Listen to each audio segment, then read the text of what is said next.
Hola hermanos, antes de comenzar mi historia, quiero saber de dónde me están viendo. Escriban en los comentarios su país, su ciudad, su estado, porque lo que voy a contarles puede estar pasando cerca de ustedes también. Necesito que sepan que no están solos en eso. Mi nombre es Aurora Mendoza, tengo 47 años y soy de San Salvador, El Salvador. Lo que van a escuchar es la historia más difícil de mi vida, pero también la que me hizo descubrir una fuerza que no sabía que tenía.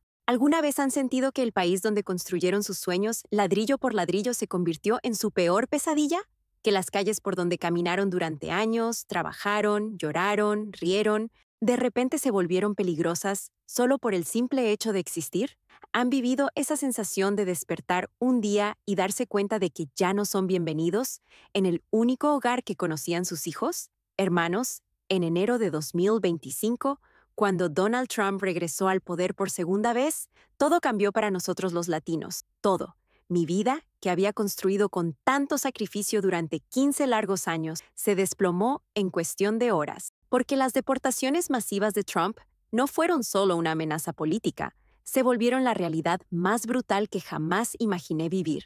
En los primeros 50 días de su gobierno, del 20 de enero al 10 de marzo, ICE realizó más de 32,000 arrestos, más de 37,000 personas, muchas de ellas latinas como yo, fueron deportadas solo en el primer mes. Pero hermanos, detrás de cada una de esas cifras hay una historia, hay una familia destrozada, hay sueños rotos. Yo era una de esas estadísticas que ustedes ven en las noticias, pero mi historia no terminó ahí, porque sobrevivir a las deportaciones masivas de Trump no fue solo esquivar a ICE durante meses, esconderse en iglesias o correr por callejones oscuros con el corazón a 1000 por hora.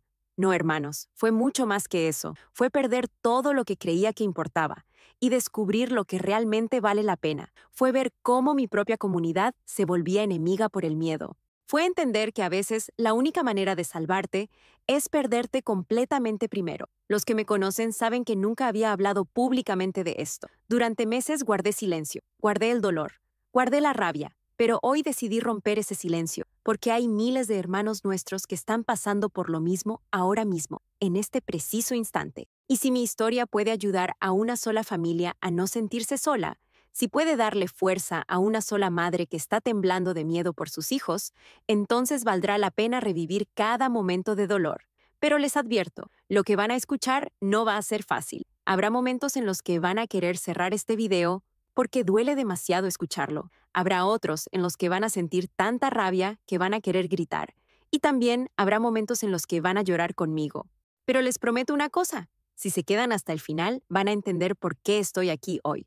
Van a entender cómo una mujer que perdió todo encontró una razón para seguir luchando. Van a entender que sobrevivir a las deportaciones masivas de Trump no es solo una historia de supervivencia, es una historia de resistencia, de comunidad y de esperanza. Pero antes de comenzar, quiero que me hagan una promesa.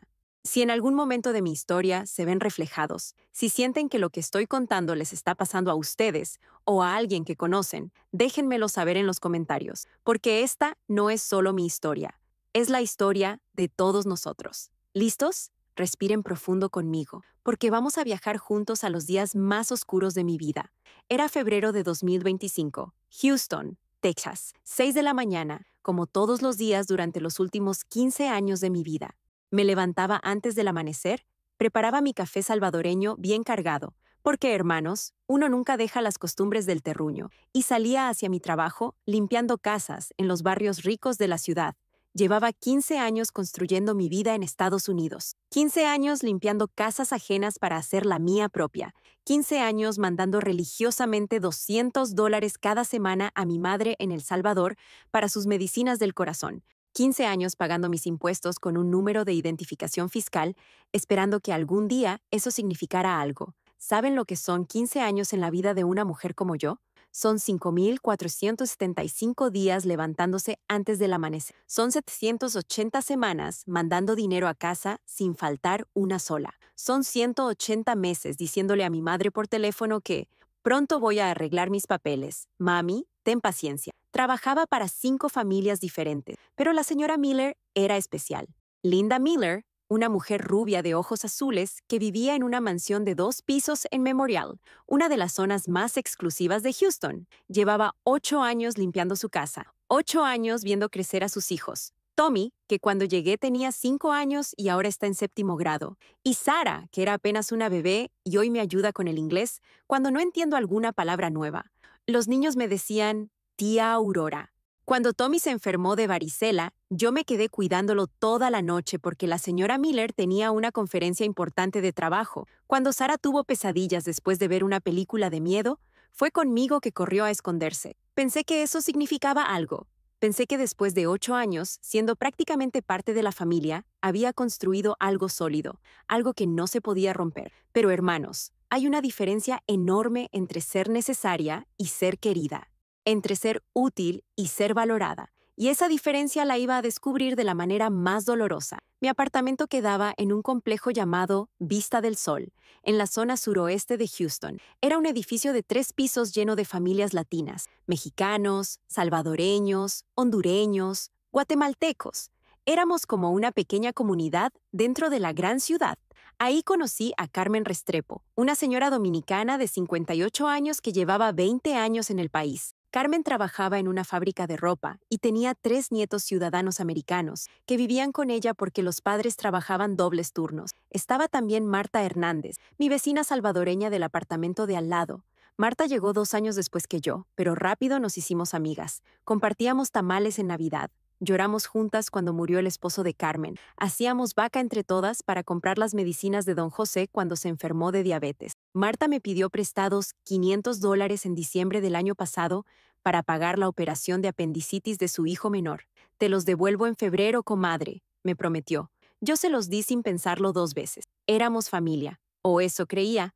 También estaba mi casero, Ricardo Vázquez, un mexicano de Michoacán que había conseguido su residencia 5 años atrás. Ricardo conocía la situación de todos sus inquilinos. Sabía que la mayoría no teníamos papeles, pero siempre nos trataba bien. Yo también pasé por eso, nos decía. Hay que ayudarse entre nosotros. Los fines de semana trabajaba medio tiempo en el Hospital General de Houston, limpiando las salas de emergencia. Era un trabajo duro, sangre, vómito, personas sufriendo, pero me pagaban en efectivo y sin preguntas. Mi jefe ahí era Miguel Torres, un supervisor puertorriqueño que siempre me defendía cuando otros empleados se quejaban de que yo no hablaba inglés perfecto. Aurora trabaja el doble que cualquiera de ustedes, les decía Miguel. Su inglés mejora cada día, pero su dedicación siempre ha sido perfecta. Esa era mi vida, hermanos, rutinaria, predecible, pero mía. Trabajaba de lunes a viernes, limpiando casas, sábados y domingos en el hospital. Mandaba dinero a mi madre, pagaba mi renta de $800 al mes, compraba comida y lo que sobraba, que no era mucho, lo ahorraba para algún día traer a mi madre o para una emergencia. Tenía mi celular con un plan prepagado, mi carrito Honda Civic del 2010 que compré usado hace 5 años, mi televisión pequeña donde veía las noticias en Univisión todas las noches. Los domingos por la tarde llamaba a mi madre, Rosa Mendoza, de 71 años, que vivía sola en nuestra casita de San Salvador desde que mi padre murió hace 8 años. ¿Cómo está mi niña?, me preguntaba siempre con esa voz dulce que me hacía llorar de nostalgia. Bien, mami, trabajando duro. Pero bien. ¿Y cuándo vas a venir a verme? Esa pregunta me partía el alma todas las semanas. Pronto, mami, cuando arregle mis papeles. Pero los papeles nunca llegaban. Los años pasaban y la promesa se volvía más hueca. Sin embargo, tenía esperanza. Después de 15 años pagando impuestos, después de 15 años sin un solo problema con la policía, después de 15 años contribuyendo a la economía americana, pensé que tal vez habría una oportunidad de legalizar mi situación. Incluso había empezado a ahorrar para contratar un abogado de inmigración. Ya tenía casi $3,000 guardados en una caja de zapatos debajo de mi cama. Pero entonces llegó enero de 2025. Trump regresó a la presidencia con promesas de deportar a más de 1 millón de personas en su primer año. 1 millón, hermanos. ¿Se imaginan? Al principio pensé que era política, que era para asustar, que como siempre se iba a calmar después de unos meses. Después de todo, yo no era una criminal. No tenía antecedentes penales, pagaba mis impuestos, era una trabajadora honesta. ¿Qué tan malo podía ponerse? Pero lo que no sabía, lo que ninguno de nosotros sabía, era que Trump había reactivado una ley de 1798 llamada la Ley de Enemigos Extranjeros, una ley que le permitía deportar a cualquier persona sin papeles, sin derecho a juicio, sin derecho a abogado, sin derecho a nada, solo señalar y expulsar.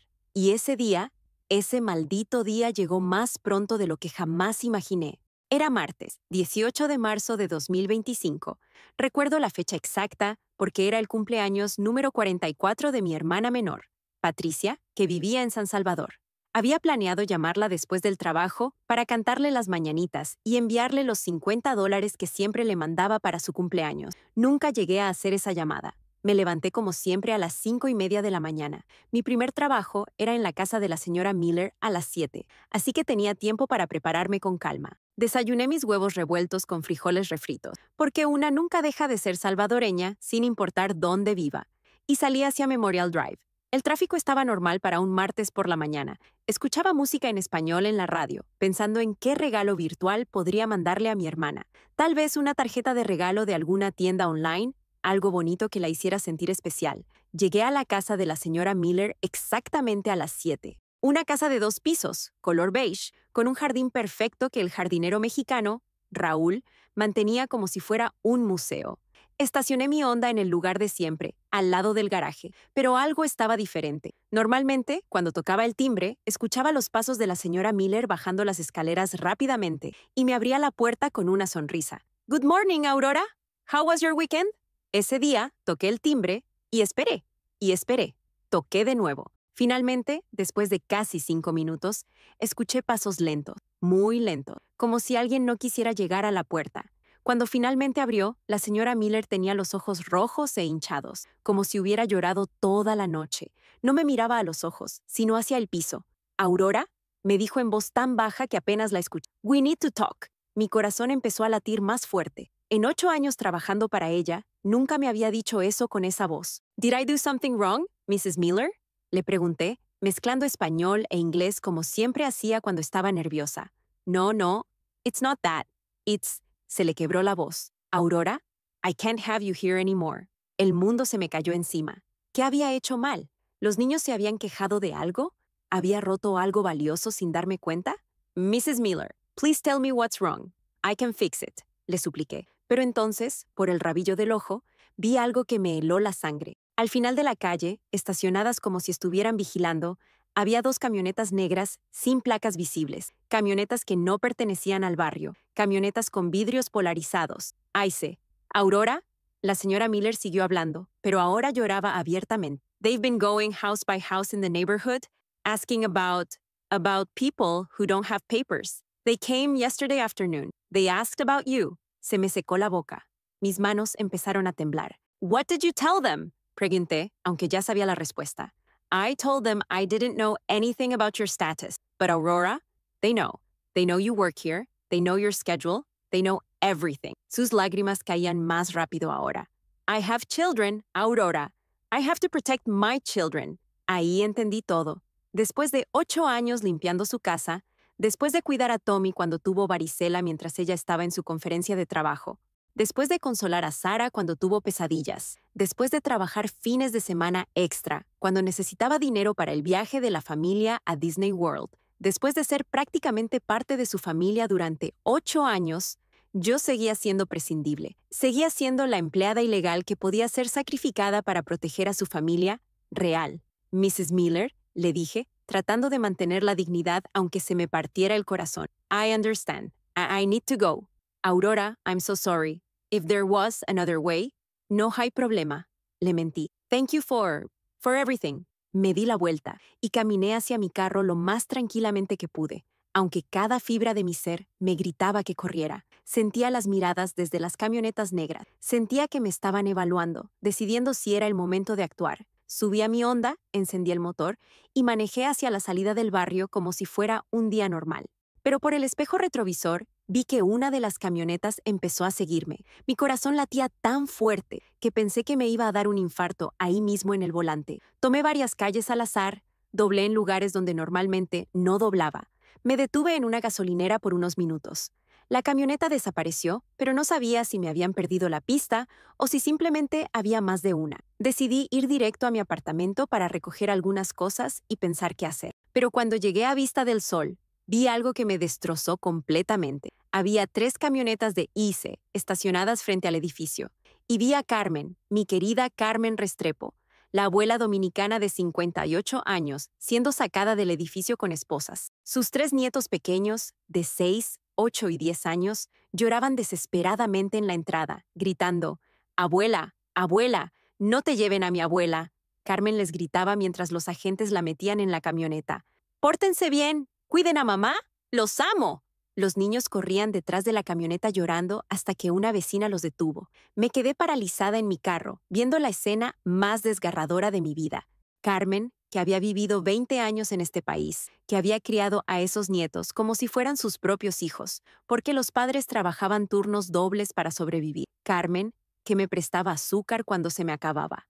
Carmen, que me enseñó a hacer su moro de guandules dominicano. Carmen, que lloraba conmigo cuando hablábamos de nuestras familias lejanas. Se la llevaban como si fuera una criminal peligrosa. Sabía que no podía quedarme ahí. Si estaban arrestando a Carmen, probablemente ya sabían de mí también, pero necesitaba entrar a mi apartamento. Necesitaba mis documentos, mi dinero ahorrado, algunas ropas. No podía irme con solo lo que tenía puesto. Esperé hasta que las camionetas se fueron. Esperé otros 20 minutos más. Después, con el corazón en la garganta, entré al complejo por la entrada trasera. Subí las escaleras hacia mi apartamento en el segundo piso, sacando las llaves con manos temblorosas. Pero cuando llegué a mi puerta, estaba abierta. Mi corazón se detuvo. Adentro escuché voces hablando en inglés, pero no había vuelta atrás. Necesitaba saber qué estaba pasando. Empujé la puerta suavemente y entré. Lo que vi adentro cambiaría mi vida para siempre. Cuando empujé la puerta de mi apartamento, lo primero que vi fueron 2 hombres vestidos de civil revisando mis cosas. Uno de ellos, alto y rubio, tenía en la mano la foto que siempre tenía en mi mesa de noche. Una foto mía con mi hermana Patricia el último día que estuvimos juntas, hace 15 años. La misma hermana a quien iba a llamar para felicitarla por su cumpleaños. ¿Aurora Mendoza?, me preguntó el agente alto, mirando la foto y después a mí. Mi instinto fue mentir. No, I'm sorry, wrong person, les dije, tratando de sonar convincente. Pero el otro agente, un hombre latino que probablemente era chicano de segunda generación, me miró con una sonrisa que me dio escalofríos. Señora Mendoza, su casero, Ricardo Vázquez, nos dio toda su información. Dijo que usted no tenía papeles y que quería que la sacáramos del edificio porque no le pagaba la renta completa. Mi propio casero, Ricardo, el mexicano de Michoacán que había conseguido su residencia hacía apenas 5 años. Ricardo, que conocía exactamente lo que yo estaba pasando, porque él había estado en mi lugar durante años. Ricardo, que siempre me decía, hay que ayudarse entre nosotros. Ricardo, que sabía que yo pagaba mi renta religiosamente todos los meses, nunca un día tarde. ¿Por qué? ¿Por qué me haría eso? Pero lo peor estaba por venir. Mi teléfono, que estaba en la mesa de la cocina, empezó a sonar. Lo alcancé antes de que los agentes reaccionaran.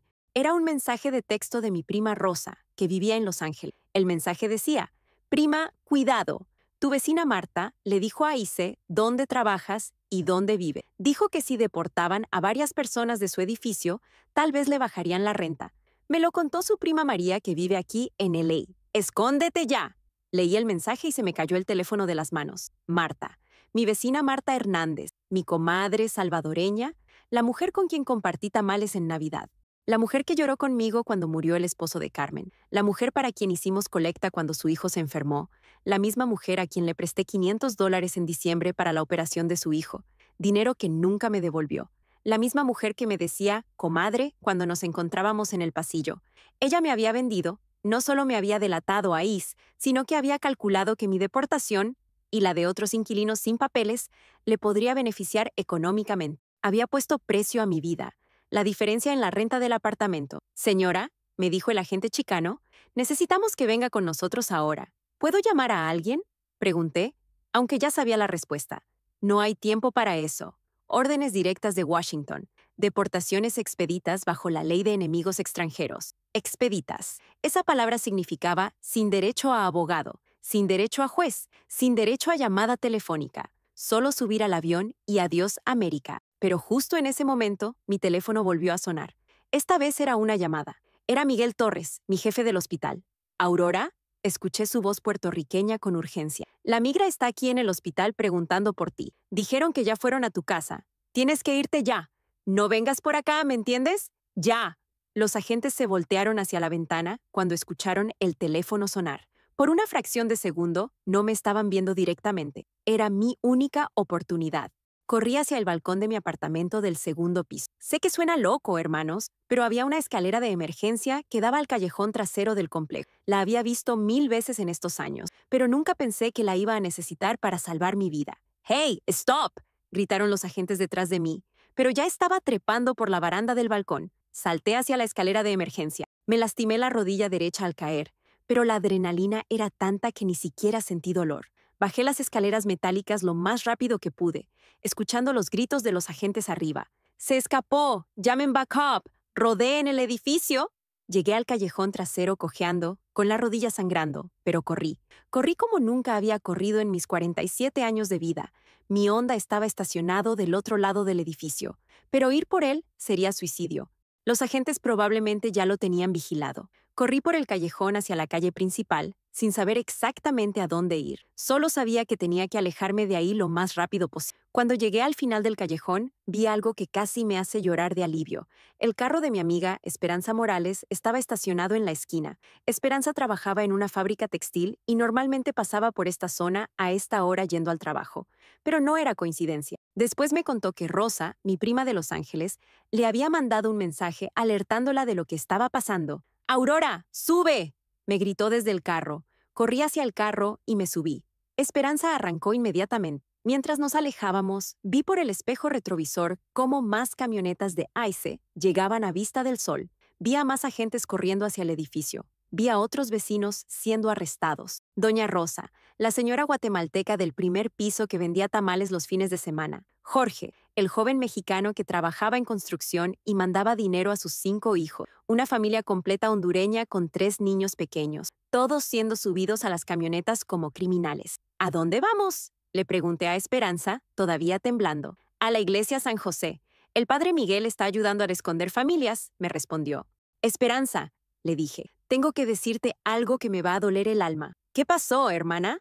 Le conté sobre Marta, sobre Ricardo, sobre la traición de mi propia comunidad. Esperanza manejó en silencio por unos minutos antes de hablar. Aurora, ¿sabes qué es lo más jodido de todo esto? ¿Qué? Que las deportaciones masivas de Trump no solo están separando familias, nos están convirtiendo en enemigos unos de otros. Están logrando que nosotros mismos hagamos su trabajo sucio. Tenía razón. Marta no me había delatado solo por dinero. Me había delatado por miedo. Miedo de que, si no colaboraba, ella sería la siguiente. Ricardo no me había vendido solo por ser malvado. Lo había hecho porque pensó que entregándome a mí, tal vez salvaría su propio pellejo. Las deportaciones masivas funcionaban porque nos dividían, porque convertían la supervivencia en un juego de suma cero, donde mi deportación era la salvación de otro. Pero lo que no sabía, lo que iba a descubrir en las próximas horas, era que la traición de mi comunidad no era nada comparado con lo que me esperaba, porque había una pérdida mucho mayor acercándose, una pérdida que me iba a romper el corazón de maneras que ni siquiera imaginaba. Y esa pérdida tenía nombre y apellido, Rosa Mendoza. Mi madre, Esperanza, manejó hasta la iglesia católica San José en el lado este de Houston. Era una iglesia pequeña, con paredes de ladrillo desgastado y un campanario que había visto mejores días. Pero para mí, en ese momento, parecía un castillo. El padre Miguel Hernández nos recibió en la puerta trasera. Era un hombre bajito, de unos 60 años, con pelo canoso y manos callosas que hablaban de una vida de trabajo duro antes del sacerdocio. «Bienvenida, hija», me dijo con una sonrisa que me recordó a mi padre. «Aquí estás segura». Pero yo sabía que era mentira. Trump había eliminado todas las protecciones de santuario y se podía entrar a iglesias, escuelas, hospitales. Ningún lugar era realmente seguro. El padre Miguel me llevó al sótano de la iglesia. Ahí había otras 12 familias escondidas. Niños pequeños que no entendían por qué no podían ir a la escuela. Madres que lloraban en silencio para no asustar más a sus padres que miraban al techo preguntándose cómo habían llegado a esto. Era como un refugio de guerra, hermanos. Pero la guerra era contra nosotros. Me dieron un colchón delgado en una esquina del sótano, una manta que olía a detergente barato, pero que era lo más cálido que había sentido en horas. Esa primera noche no pude dormir, no solo por los nervios, sino porque cada vez que cerraba los ojos, veía la cara de Marta diciéndome, «comadre», mientras me apuñalaba por la espalda. Al día siguiente, miércoles 19 de marzo, el padre Miguel me despertó temprano. «Aurora, tienes una llamada», me dijo con una expresión preocupada. Mi corazón se aceleró. ¿Quién sabía que estaba ahí? Era Esperanza. «Aurora, hermana, necesitas saber algo». me dijo con voz quebrada. ¿Qué pasó? Tu hermana Patricia llamó desde El Salvador. Ha estado tratando de localizarte desde ayer. Patricia, su cumpleaños, la llamada que nunca pude hacerle. ¿Está bien? Pregunté. ¿Aurora? ¿Es tu mamá? Se me cayó el mundo encima otra vez. ¿Qué le pasó a mi mamá? Está en el hospital, hermana. Su corazón. Patricia dice que está mal, muy mal. Empecé a temblar.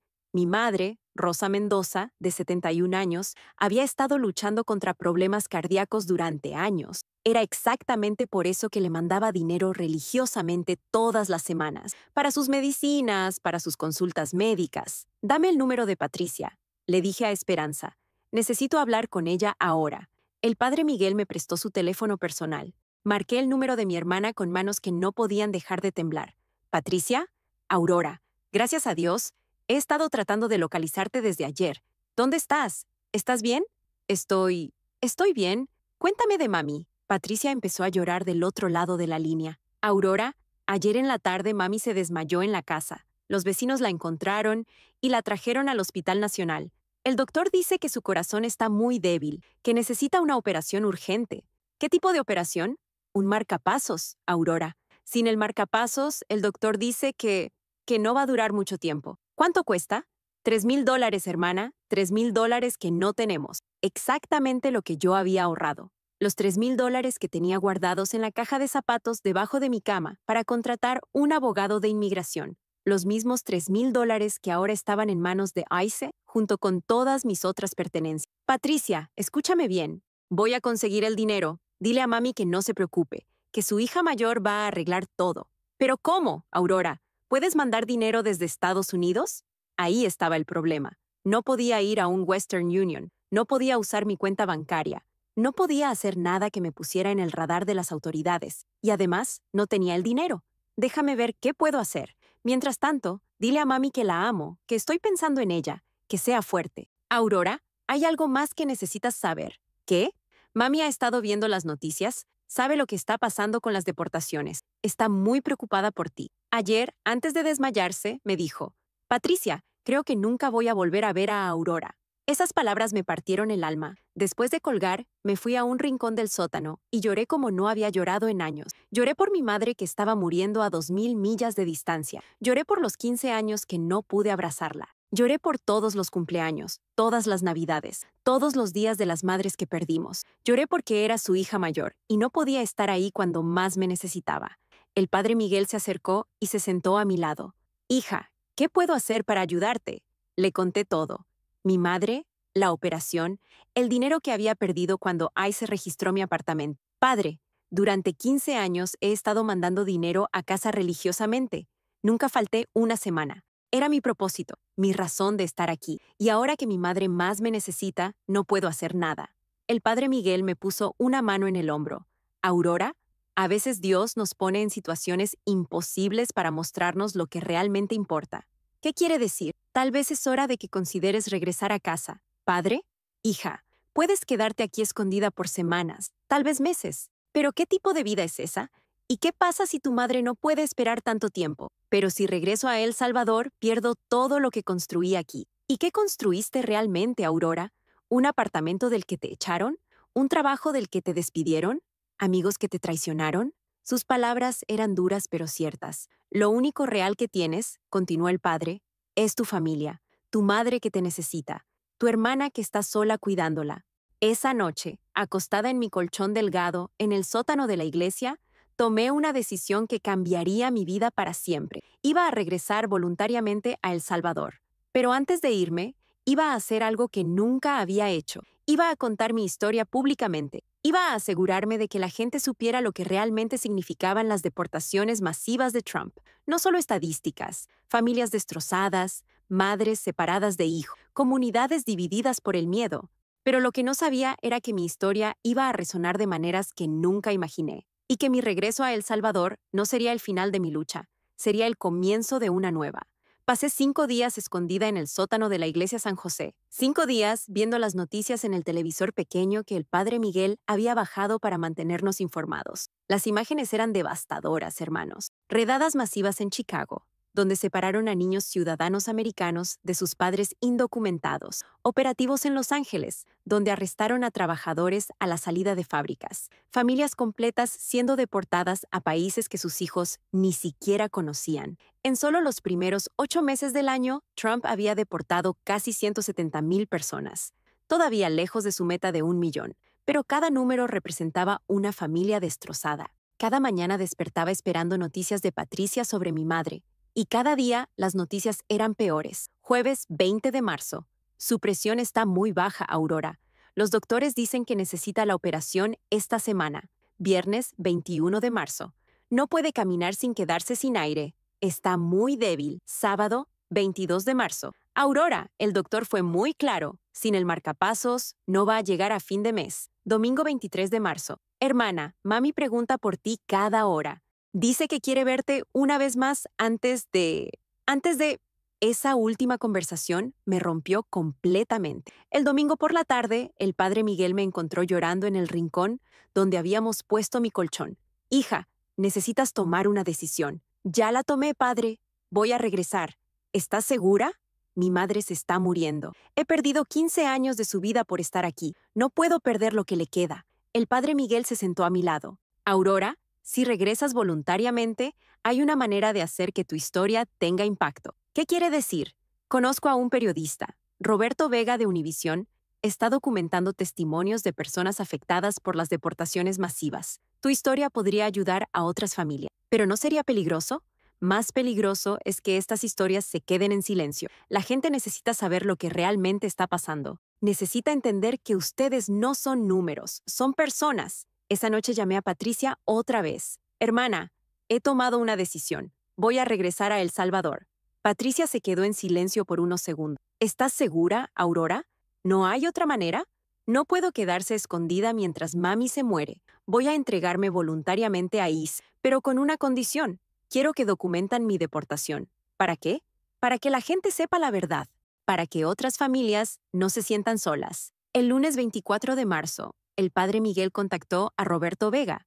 Roberto era un periodista mexicano-americano que había estado cubriendo las deportaciones desde que Trump regresó al poder. Aurora, me dijo Roberto cuando nos encontramos en la iglesia, tu historia es importante porque muestra la cara humana de estas políticas, pero una vez que salga al aire, no hay vuelta atrás. Y se va a saber exactamente dónde encontrarte. Ya saben dónde encontrarme, le respondí. La diferencia es que ahora voy a ir hacia ellos. Roberto me explicó el plan. Él me acompañaría a las oficinas de ICE en Houston. Documentaría todo el proceso de mi entrega voluntaria. Después, seguiría mi historia hasta El Salvador. Pero Aurora, necesitas entender algo. Tu deportación va a ser definitiva.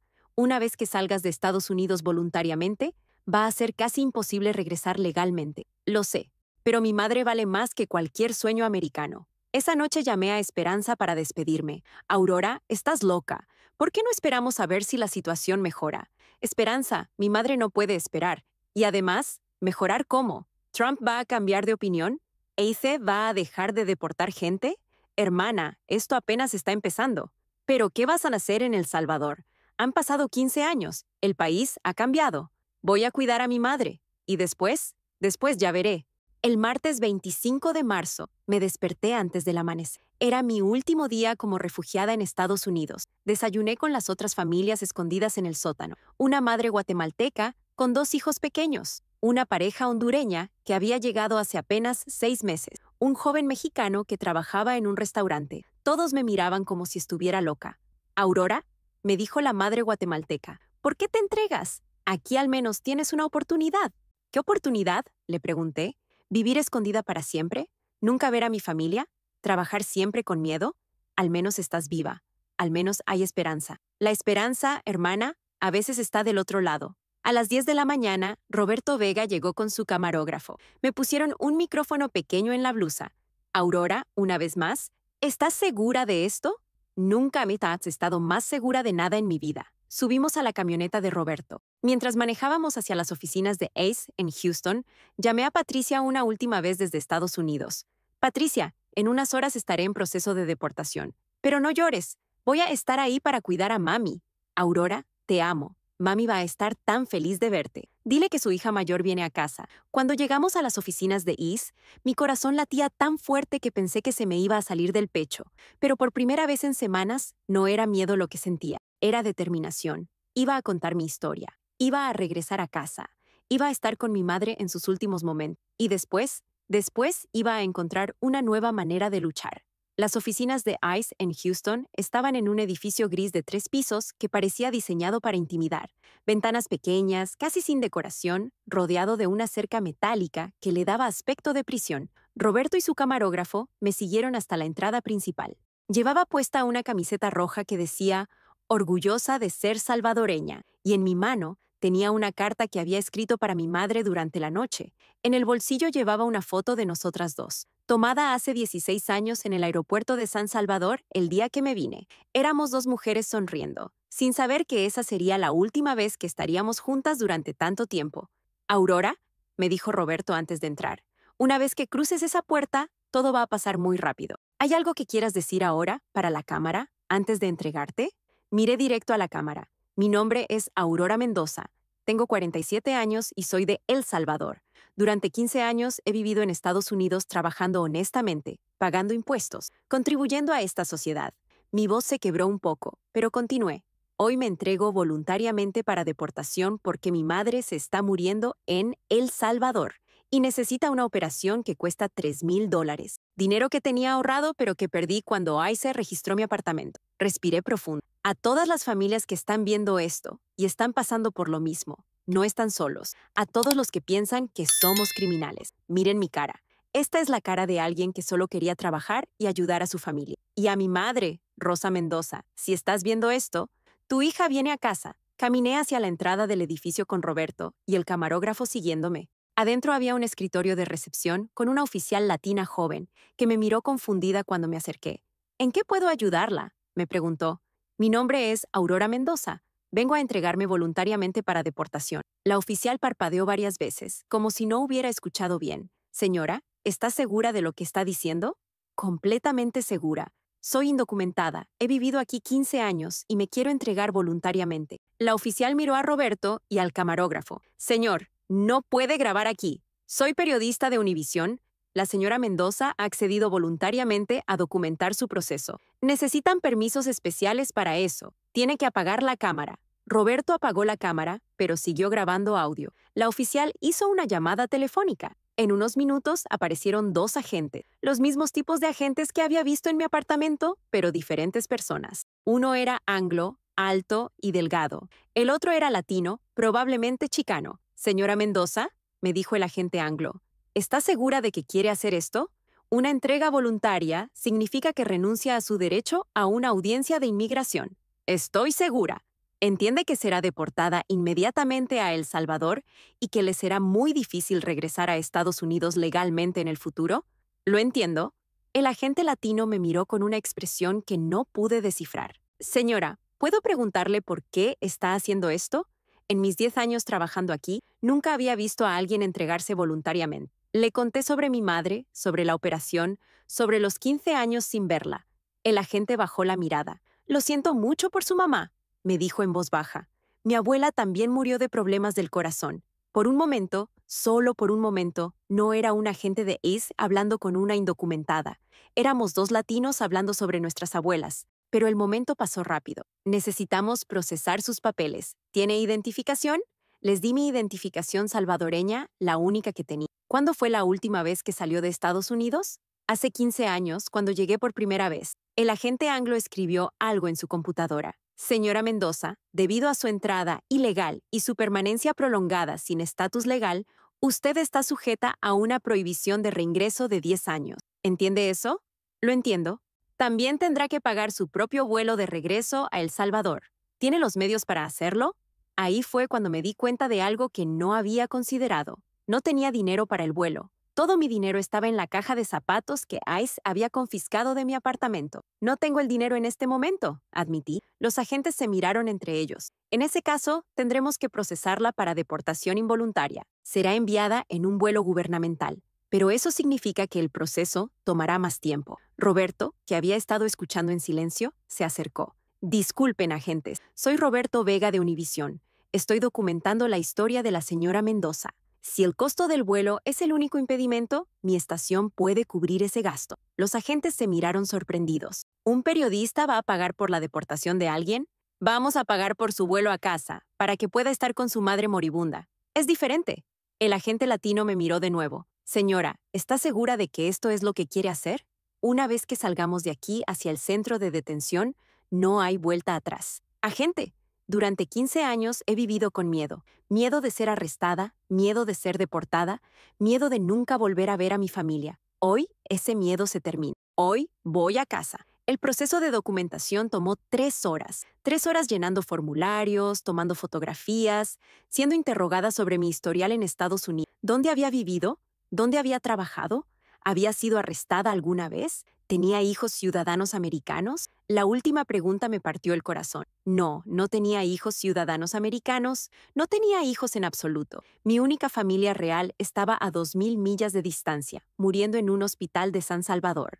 A las 3 de la tarde me pusieron esposas, no las metálicas pesadas que había visto en películas, sino unas de plástico blanco que se sentían como juguetes, pero que eran igual de efectivas. Son protocolo, me explicó el agente latino. Una vez que llegue al centro de detención, se las quitamos. Roberto y su camarógrafo siguieron la camioneta de East hasta el centro de detención de inmigración Joe Corley en Conroe, Texas, a 1 hora de Houston. En el camino, mirando por la ventana de la camioneta, vi Texas pasar por última vez, las carreteras por donde había manejado durante 15 años, los pueblitos donde había trabajado, los paisajes que se habían vuelto familiares. Y pensé en todos los latinos que estaban haciendo este mismo viaje, pero sin haberlo elegido.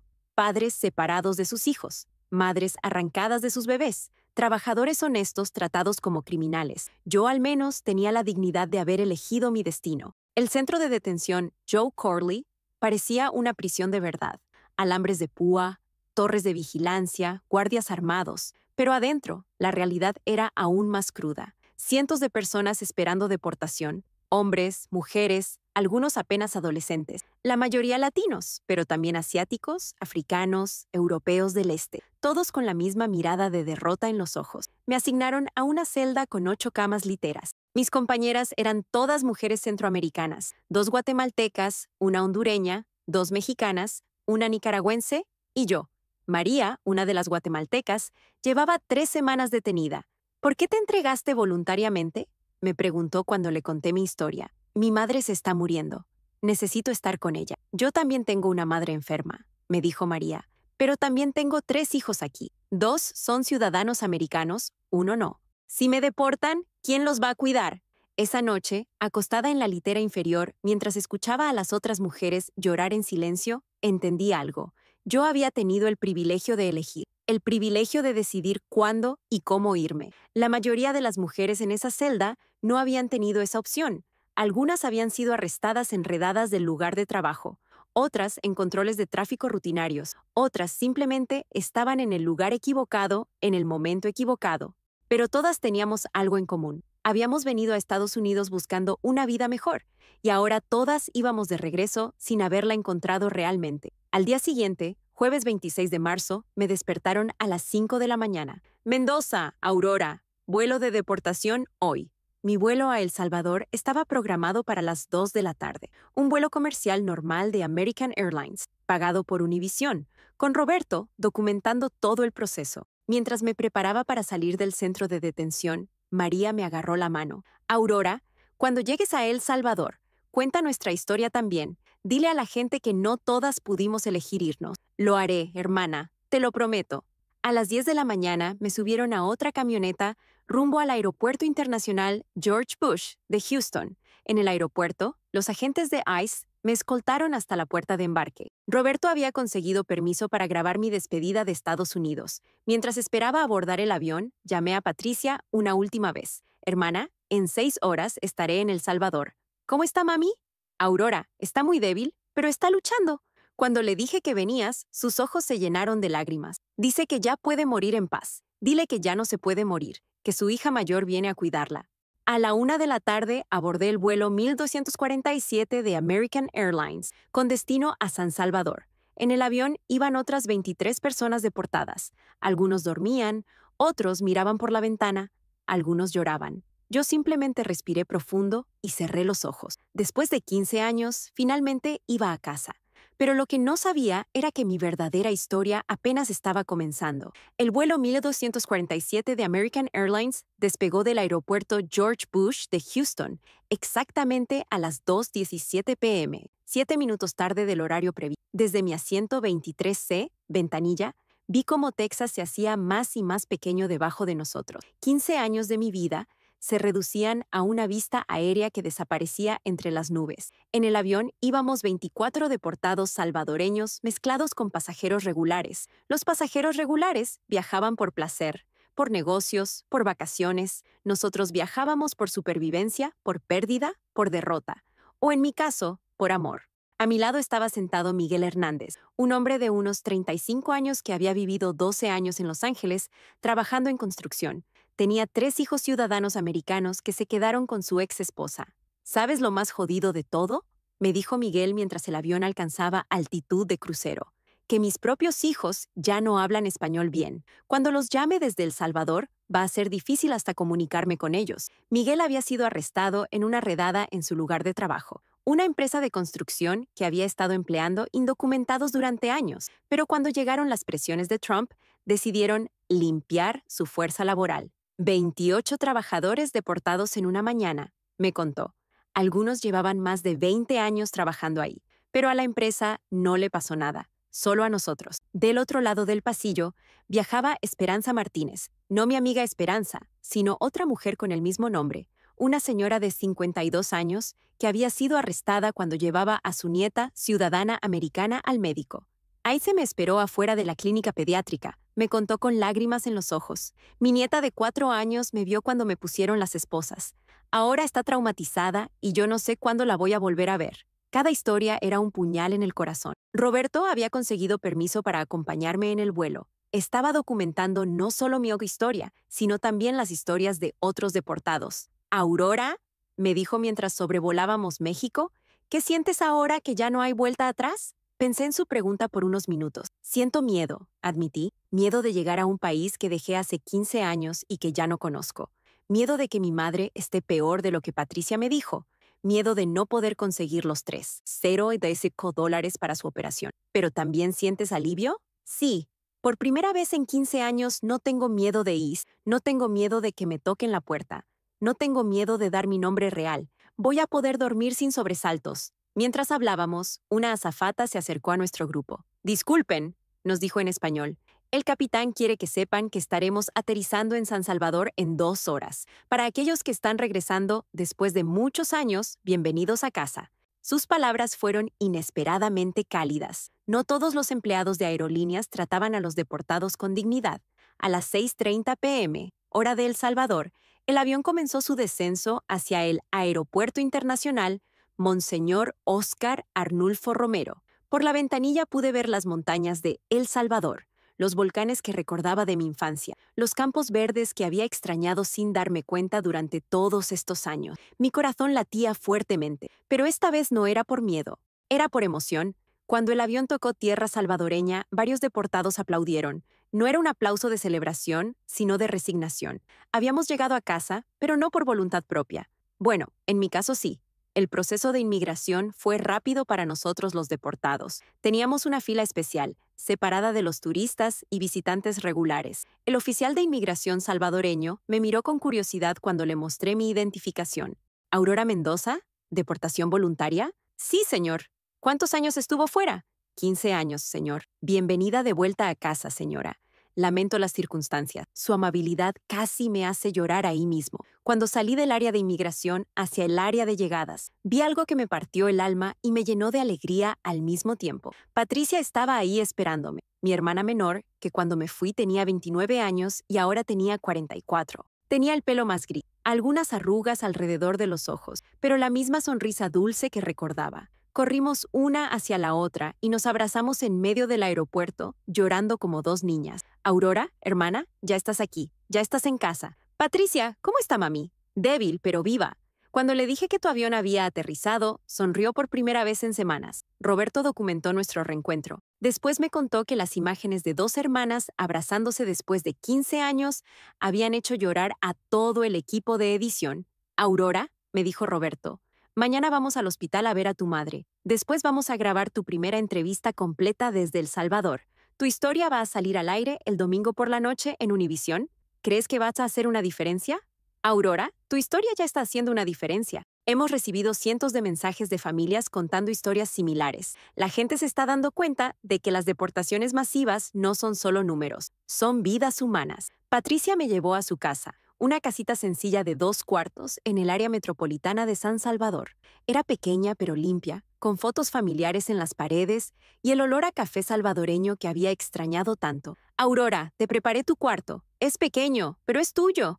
Mi cuarto era básicamente un colchón en el suelo, con una pequeña cómoda, pero era más cálido y acogedor que cualquier lugar donde había dormido en meses. Esa noche, antes de dormir, Patricia y yo nos sentamos en su pequeño patio trasero a ponernos al día. Hermana, cuéntame todo sobre mami. No me ocultes nada. Patricia respiró profundo. Aurora, los doctores dicen que sin el marcapasos tiene máximo 2 semanas. Su corazón está trabajando al 20% de capacidad. Pero con la operación puede vivir años más. ¿Y el costo? $3,000 por la cirugía, más otros 1,000 por la hospitalización postoperatoria. Total, $4,000. Mi corazón se hundió.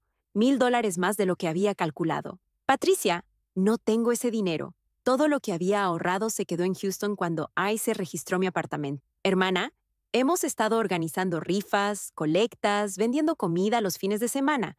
Hasta ahora tenemos $800. Nos faltaban $3,200. Mañana vamos a ver a mami, le dije a Patricia, y después vamos a encontrar la manera de conseguir ese dinero. Esa noche dormí en suelo salvadoreño, por primera vez en 15 años, y por primera vez en meses dormí sin pesadillas. Pero lo que no sabía era que mi historia estaba a punto de tomar un giro, que cambiaría no solo mi vida, sino la vida de miles de familias como la mía. Porque a veces, hermanos, cuando perdemos todo, encontramos nuestro verdadero propósito.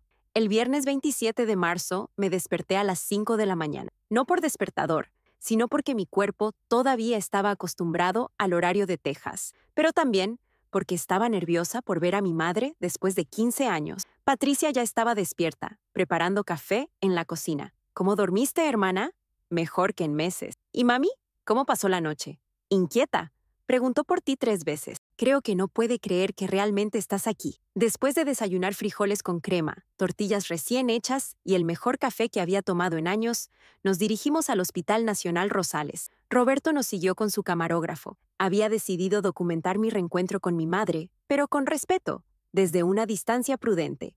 El Hospital Rosales no se parecía en nada a los hospitales americanos donde había trabajado limpiando. Era más viejo, más pequeño, con menos equipos modernos, pero el personal médico era igual de dedicado. Caminamos por pasillos que olían a desinfectante y dolor hasta llegar a la sala de cardiología del 2º piso. Aurora, me dijo Patricia mientras subíamos las escaleras, mami está muy delgada. No te asustes cuando la veas. Pero nada me pudo preparar para lo que vi. Mi madre estaba en la cama número 12, en un cuarto compartido con otras 5 pacientes. Tenía cables conectados al pecho, una máscara de oxígeno cubriendo su nariz y boca, y los ojos cerrados. Se veía tan pequeña, tan frágil. La mujer fuerte que recordaba, que me había criado sola después de que mi padre murió, que trabajaba vendiendo pupusas en el mercado para mantenernos, ahora parecía una muñeca rota. Mami, le susurré mientras me acercaba a su cama. Sus ojos se abrieron lentamente. Por un segundo me miró confundida, como si no me reconociera.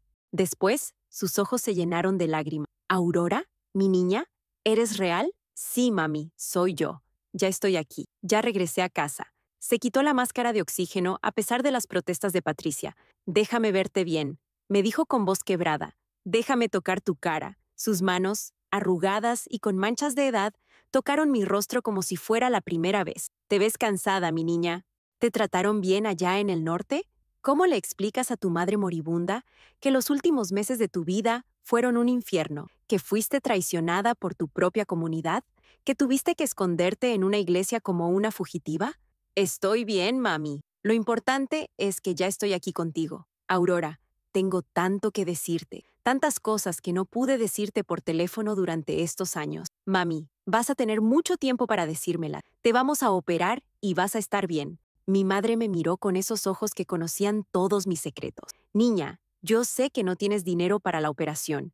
Patricia me contó todo. Sé que perdiste tus ahorros. Mami, vamos a conseguir el dinero. No te preocupes por eso. Aurora, escúchame bien. Yo ya viví mi vida. 71 años, crié a 2 hijas hermosas, conocí a mis nietos. Si Dios decide que es mi hora, no digas eso, la interrumpí. No es tu hora. Todavía no.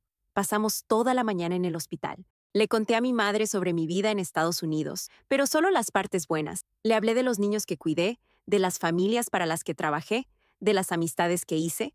No le conté sobre Marta, la vecina que me traicionó. No le conté sobre Ricardo, el casero que me vendió. No le conté sobre el miedo constante, las noches sin dormir, los años viviendo en las sombras. Mi madre no necesitaba cargar con ese dolor. A las 2 de la tarde llegó el doctor Ramírez, el cardiólogo que estaba tratando a mi madre. Señora Mendoza, me dijo después de revisar a mi madre, necesitamos operar esta semana. El corazón de su mamá está trabajando al 15% de capacidad. Si esperamos más, podría ser demasiado tarde. Doctor, ¿cuál es el costo total de la operación? $4,000. Eso incluye la cirugía, el marcapasos, la hospitalización y el seguimiento postoperatorio. ¿Y si no podemos pagar todo de inmediato? El doctor Ramírez me miró con compasión. Señora, entiendo su situación. He visto muchos casos como el de su familia. Podemos hacer un plan de pagos, pero necesitamos al menos la mitad del dinero antes de la operación. $2,000 que no teníamos. Esa tarde, Roberto me entrevistó en el hospital para su reportaje. Aurora, han pasado 24 horas desde que regresaste a El Salvador. ¿Qué sientes? Roberto, siento alivio de estar con mi madre, pero también desesperación porque no puedo pagar su operación. Es irónico, me deportaron de Estados Unidos donde tenía el dinero ahorrado, y ahora estoy en El Salvador, donde lo necesito, pero no lo tengo. ¿Te arrepientes de haberte entregado voluntariamente? Jamás. Prefiero estar aquí sin dinero pero con mi madre, que estar allá con dinero pero sin ella. ¿Qué mensaje tienes para las familias que están viendo esto desde Estados Unidos? Miré directamente a la cámara. Hermanos, si están pasando por lo mismo que yo pasé, sepan que no están solos. Las deportaciones masivas de Trump no son solo política, son familias reales siendo destruidas. Pero también quiero decirles, valoren el tiempo con su familia. No cometan mi error de dejar pasar 15 años sin abrazar a sus madres, porque al final del día, ni el dinero ni los sueños americanos valen más que estar con las personas que amamos. Esa noche, Patricia y yo nos quedamos hasta tarde organizando una nueva colecta. Hermana, mañana vamos a ir de casa en casa, de negocio en negocio. Vamos a contar la historia de Mami. La gente salvadoreña es solidaria cuando conoce la situación. ¿Pero crees que podemos conseguir $2,000 en una semana? Aurora, vamos a conseguir lo que podamos. ¿Y el resto? Bueno, vamos a tener fe. El sábado por la mañana empezamos nuestra campaña. Fuimos al mercado donde mi madre había vendido pupusas durante años. Fuimos a la iglesia donde habíamos ido toda la vida. Fuimos con vecinos, con amigos de la familia, con cualquiera que nos quisiera escuchar. La respuesta fue increíble. Doña Carmen, la señora que vendía tortillas en el mercado, nos dio $20. Para Rosa, nos dijo. Ella me ayudó cuando mi hijo se enfermó. El padre José de nuestra parroquia hizo una colecta especial durante la misa del sábado por la noche. Recaudamos $340. Don Miguel, el dueño del supermercado del barrio, nos dio $100. Rosa es buena gente, nos dijo.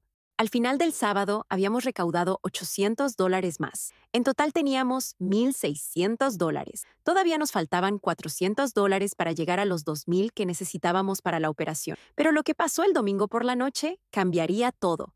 Porque a veces, hermanos, los milagros llegan cuando menos los esperamos. El domingo 29 de marzo, a las 8:00 p.m., Univisión transmitió mi historia completa. Roberto había editado un reportaje de 20 minutos titulado Aurora, una deportación por amor. Patricia y yo vimos el programa en el pequeño televisor de su sala, sentadas en el sofá comiendo pupusas que había preparado para la ocasión. Ver mi propia historia en televisión fue surrealista. Ahí estaba yo, entrando a las oficinas de ICE, despidiéndome de Estados Unidos, llegando a El Salvador, abrazando a Patricia en el aeropuerto. Pero la parte más emotiva fue cuando mostraron las imágenes de mi reencuentro con mi madre en el hospital. Aurora, me dijo Patricia mientras veíamos. Vas a ayudar a muchas familias con esto. Lo que no esperábamos era la velocidad con la que iba a pasar. El lunes por la mañana, el teléfono de Patricia no paró de sonar. La primera llamada fue de Telemundo, queriendo hacer su propio reportaje. La segunda fue de CNN, en español. La tercera fue de una mujer llamada María Rodríguez, desde Los Ángeles. ¿Puedo hablar con Aurora Mendoza?, preguntó. Soy yo. Aurora, vi tu historia anoche en Univisión. Lloré durante todo el programa. También soy salvadoreña, también estoy indocumentada, también tengo una madre enferma. ¿En qué la puedo ayudar? No me puedes ayudar a mí, Aurora. Yo te quiero ayudar a ti. Quiero donar para la operación de tu mamá. Señora, se lo agradezco mucho, pero... Aurora, no acepto un no como respuesta. Dime dónde puedo mandar dinero. María Rodríguez envió $200 esa misma mañana a través de Western Union. Después de María, vinieron más llamadas. Carlos Hernández, desde Chicago, $150. Ana Martínez, desde Nueva York, $100. La familia Gómez, desde Phoenix, $250. Para el mediodía del lunes teníamos suficiente dinero para la operación de mi madre, pero las donaciones no pararon ahí. Al final de la semana habíamos recibido más de $8,000 de latinos en Estados Unidos que se habían identificado con mi historia. Donaciones de $20, $50, $100. Cantidades pequeñas individualmente, pero que juntas representaban algo increíble. Roberto me explicó lo que estaba pasando. Aurora, tu historia resonó porque mucha gente está viviendo lo mismo. Familias separadas por la inmigración, madres que no han visto a sus hijos en años, hijos que no pueden ayudar a sus padres enfermos. ¿Pero por qué están donando dinero? Porque ven en tu madre a su propia madre, ven en ti a ellos mismos. Y por primera vez en mucho tiempo pueden hacer algo concreto para ayudar. El martes 31 de marzo, el doctor Ramírez operó a mi madre. La cirugía duró 3 horas. 3 horas en las que Patricia y yo caminamos por los pasillos del hospital como zombies, tomando café horrible de máquina y rezando. Roberto documentó todo, pero desde una distancia respetuosa. Cuando el doctor Ramírez finalmente salió del quirófano, su sonrisa nos dijo todo. La operación fue un éxito total. El marcapasos está funcionando perfectamente. Su mamá va a estar bien. Patricia y yo lloramos de alivio en los brazos de una de la otra. Pero lo más increíble vino después. Cuando mi madre despertó de la anestesia, sus primeras palabras fueron: «¿Aurora? ¿Dónde está mi niña?» «Aquí estoy, mami. La operación salió bien. Ya tienes tu marcapasos nuevo». ¿Y el dinero?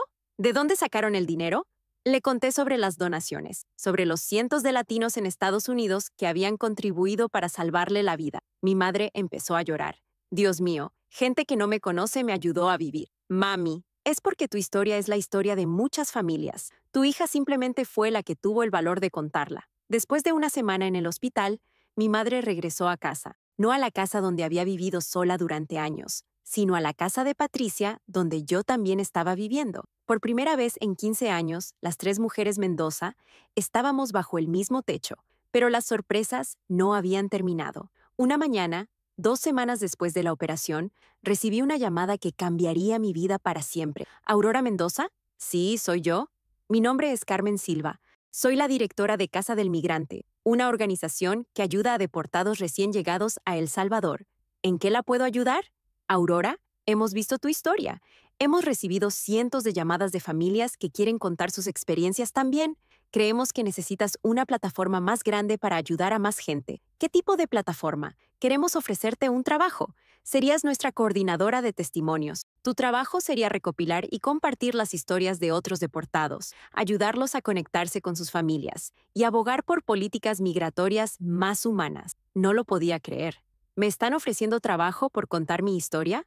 Aurora, tu historia ha inspirado a miles de personas. Pero más que eso, has demostrado que hay una manera digna de enfrentar la deportación, que se puede transformar el dolor en propósito. Esa noche hablé con mi madre y con Patricia sobre la oferta.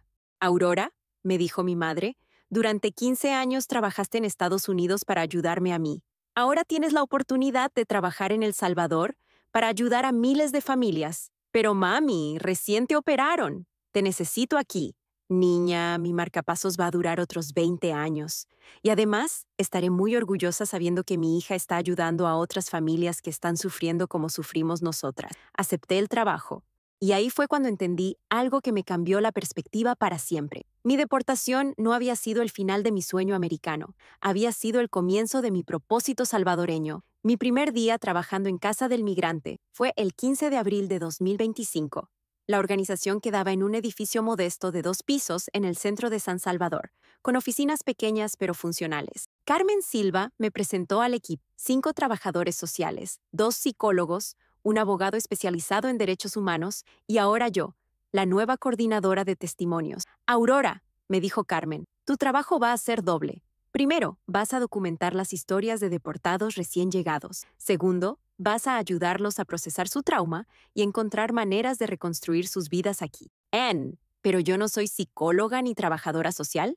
No, pero eres algo más valioso. Eres alguien que vivió exactamente lo mismo que ellos. Tu credibilidad no viene de un diploma, sino de tu experiencia. Mi primer caso fue Carlos Mejía, un joven mexicano de 28 años que había sido deportado después de vivir 25 años en Estados Unidos. Había llegado cuando tenía 3 años. Aurora, me dijo Carlos durante nuestra primera sesión, yo no conozco México. Mi español es horrible. Mis hijos se quedaron en California. No sé qué hacer con mi vida. Escuchar a Carlos fue como verme en un espejo. Carlos, entiendo exactamente lo que sientes. Yo también regresé a un país que había cambiado, a una vida que no sabía cómo reconstruir. Pero ¿cómo hiciste para seguir adelante? Encontrando una razón más grande que mi dolor. Para mí fue ayudar a mi madre. Para ti puede ser algo diferente, pero tiene que ser algo que te dé propósito. Trabajé con Carlos durante 6 semanas. Lo ayudé a documentar su historia, a conectarse con organizaciones en California que estaban ayudando a sus hijos y a encontrar trabajo en San Salvador. Su historia fue la segunda que publiqué en nuestro boletín mensual. Después de Carlos, vino María Elena, una madre guatemalteca que había sido separada de sus 3 hijos ciudadanos americanos. Después de María Elena, vino Jorge, un salvadoreño que había perdido su negocio de carpintería cuando fue deportado. Cada historia era un puñal en el corazón, pero también era una lección de resistencia. En 6 meses, documenté más de 200 testimonios de deportados de diferentes países centroamericanos, pero lo más impactante fue descubrir los patrones. El 80% habían vivido en Estados Unidos por más de 10 años, el 65% tenían hijos ciudadanos americanos, el 90% trabajaban y pagaban impuestos, el 95% no tenían antecedentes penales graves. Eran trabajadores honestos que habían construido vidas en Estados Unidos, pero que habían sido arrancados de sus comunidades por las políticas de Trump. Aurora, me dijo Carmen después de revisar mis reportes, estos datos son importantes. Necesitamos que los medios internacionales los vean. En septiembre de 2025, 6 meses después de empezar mi trabajo, organizamos una conferencia de prensa internacional. Invitamos a periodistas de Estados Unidos, México, Guatemala, Honduras y Europa. Presenté las estadísticas, pero más importante, presenté las caras humanas detrás de los números. Carlos Mejía habló sobre la dificultad de ser deportado a un país que no conocía. María Elena habló sobre la agonía de estar separada de sus hijos. Jorge habló sobre la depresión que sintió al perder todo lo que había construido. Pero todos también hablaron sobre cómo habían encontrado maneras de seguir adelante. La conferencia tuvo cobertura internacional. CNN, BBC, El País, Telemundo, Univisión. Mi historia personal se había convertido en una plataforma para visibilizar las historias de miles de familias, pero lo que más me emocionó fue una llamada que recibí después de la conferencia. ¿Aurora Mendoza? Sí, soy yo. Mi nombre es Esperanza Morales, mi amiga Esperanza de Houston. Esperanza, ¿cómo conseguiste mi número? Hermana, vi la conferencia de prensa en Univisión. No podía creer que fueras la misma Aurora que rescaté en Houston hace 6 meses. ¿Cómo estás? ¿Todavía estás escondida? No, Aurora. Tu historia me inspiró a tomar una decisión. Me entregué voluntariamente hace 2 meses. ¿En serio? Sí. ¿Y sabes qué? Fue la mejor decisión de mi vida. Estoy de vuelta en Honduras con mis padres, trabajando en una cooperativa de café. Por primera vez en años no tengo miedo. Esperanza, me da mucha alegría escuchar eso. Aurora, pero no te llamé solo para saludarte. Te llamo porque hay algo que necesitas saber. ¿Qué? Tu historia inspiró a cientos de personas a tomar decisiones similares, pero también inspiró a familias en Estados Unidos a organizarse, a luchar por reformas migratorias, a no quedarse calladas. ¿De qué hablas? Aurora, Hay un movimiento que se llama Las Auroras. Son familias latinas en Estados Unidos que están contando sus historias públicamente, exigiendo políticas migratorias más humanas. Todo empezó con tu historia. No lo podía creer. Esperanza, yo solo quería ayudar a mi madre, y ayudándola, ayudaste a miles de familias a encontrar su voz. Después de colgar con Esperanza, me quedé pensando en todo lo que había pasado en los últimos 8 meses. Había empezado como una mujer desesperada, escondida en el sótano de una iglesia, sin dinero, sin opciones. Ahora tenía trabajo significativo, mi madre estaba sana, y mi historia había inspirado a otras familias a luchar por sus derechos. Pero lo más importante, había encontrado paz. Por primera vez en 15 años no vivía con... No tenía miedo de ICE, no tenía miedo de ser descubierta, no tenía miedo de dar mi nombre real. Esa noche, mientras cenábamos las tres juntas, mi madre, Patricia y yo, mi madre me dijo algo que nunca voy a olvidar. Aurora, ¿sabes qué es lo más hermoso de todo esto? ¿Qué, mami? Que Dios usó tu dolor para sanar el dolor de otros, que tu pérdida se convirtió en ganancia para miles de familias. Tenía razón, mi deportación había sido dolorosa, pero había sido necesaria, no solo para salvar a mi madre, sino para encontrar mi verdadero propósito. Pero mi historia no terminaría ahí. Porque a veces, hermanos, cuando pensamos que hemos llegado al final, estamos apenas en el comienzo de algo mucho más grande. En octubre de 2025, 7 meses después de mi deportación, recibí una invitación que cambiaría mi perspectiva sobre el alcance real de mi historia. La Comisión Interamericana de Derechos Humanos me invitaba a testificar en Washington, D.C. sobre las políticas migratorias de Estados Unidos y su impacto en las familias centroamericanas. Aurora, me dijo Carmen cuando recibimos la invitación. Esto es histórico. Nunca han invitado a una deportada voluntaria a testificar ante la CIDH. ¿Pero cómo voy a ir a Washington? Tengo prohibición de reingreso de 10 años. Es un testimonio oficial ante un organismo internacional. El Departamento de Estado tiene que darte un permiso especial. El proceso tomó 6 semanas, pero finalmente obtuve el permiso para ingresar a Estados Unidos por 5 días, específicamente para testificar ante la CIDH. El 15 de noviembre de 2025, volé de San Salvador a Washington, D.C. 8 meses después de mi último vuelo como deportada, regresaba a Estados Unidos como defensora de derechos humanos. La ironía no se me perdía. Roberto Vega me esperó en el aeropuerto Ronald Reagan. Aurora, tu testimonio va a ser transmitido en vivo por C-SPAN y traducido a 5 idiomas. Medio mundo va a estar viendo. Roberto, tengo miedo de no decir lo correcto. Aurora, solo habla con el corazón, como si le estuvieras hablando a tu mamá en el hospital. El 16 de noviembre de 2025, a las 10:00 a.m., entré al edificio de la Organización de Estados Americanos en Washington, D.C. Era la primera vez que una deportada voluntaria testificaba ante la Comisión Interamericana de Derechos Humanos sobre las políticas migratorias de Estados Unidos. La sala estaba llena de diplomáticos, periodistas, activistas de derechos humanos y representantes de organizaciones internacionales. También estaban presentes algunos funcionarios del Departamento de Estado americano, con caras que no mostraban mucha simpatía por mi presencia. Cuando me llamaron al podium, mi corazón latía fuertemente, pero ya no era por miedo, era por determinación. Comisionados, empecé mi testimonio mirando directamente a los 5 miembros de la CIDH. Mi nombre es Aurora Mendoza.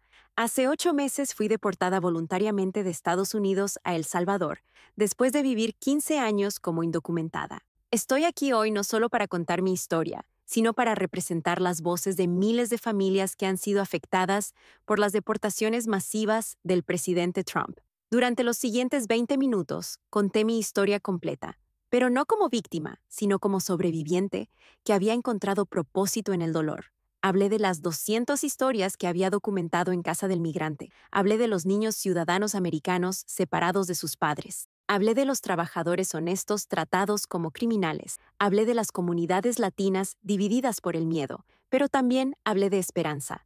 Comisionados, las deportaciones masivas no están destruyendo solo vidas individuales, están destruyendo el tejido social de comunidades enteras, están convirtiendo a hermanos latinos en enemigos por supervivencia. Pero también están revelando algo hermoso, la resistencia de nuestras familias, la solidaridad de nuestras comunidades y la fuerza que encontramos cuando transformamos nuestro dolor en propósito. Cuando terminé, la comisionada relatora sobre movilidad humana, la doctora Margaret May Macaulay, me hizo una pregunta que me sorprendió. Señora Mendoza, usted eligió deportarse voluntariamente. ¿Considera que todas las familias tienen esa opción?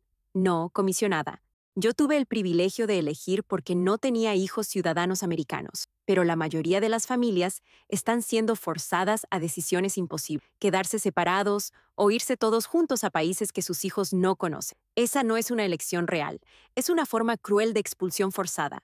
Mi testimonio fue transmitido en vivo por C-SPAN y traducido simultáneamente a inglés, francés y portugués, pero lo que no esperaba era el impacto inmediato. Esa misma tarde, recibí un mensaje en mi teléfono que cambiaría todo. Era de Esperanza, mi amiga de Houston. Aurora, cientos de familias vieron tu testimonio. Se está organizando una marcha masiva en Washington para el próximo fin de semana. La están llamando la Marcha de las Auroras. ¿Qué?